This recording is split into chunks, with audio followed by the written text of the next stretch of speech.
Hi, നമുക്കിന്ന് ക്രിസ്പിയായി ഒരു chicken bonda ഉണ്ടാക്കിയാലോ?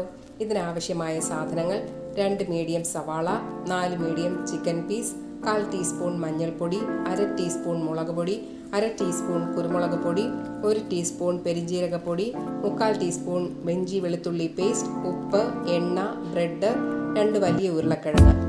ചട്ടിയിൽ എണ്ണയൊഴിച്ച് സവാള വഴറ്റി ഇഞ്ചി വെളുത്തുള്ളി പേസ്റ്റ് ചേർത്ത് ശേഷം മഞ്ഞൾപ്പൊടി, മുളക് പൊടി, കുരുമുളക് പൊടി, പെരിഞ്ജീരകപ്പൊടി ചേർത്ത് ഉപ്പും ചേർത്ത് വഴറ്റുക.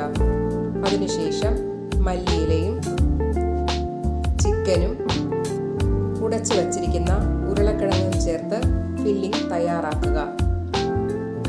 ബ്രെഡ് ഓരോന്നായി വെള്ളത്തിൽ മുക്കിപ്പിഴിഞ്ഞ് ചെറിയ ഉരുളകളാക്കിയ ഫില്ലിംഗ് പൊതിഞ്ഞ് ചൂടായ എണ്ണയിൽ വറുത്തു കോരുക. നല്ല ടേസ്റ്റിയായ ചിക്കൻ ബോണ്ട തയ്യാറായി. ഇതൊരു മസ്റ്റ് ട്രൈ ഐറ്റമാണ്. എല്ലാവരും ട്രൈ ചെയ്ത് നോക്കണേ. ഇഷ്ടമായാൽ ലൈക്കും ഷെയറും സബ്സ്ക്രൈബും ചെയ്യണേ. Thanks for watching.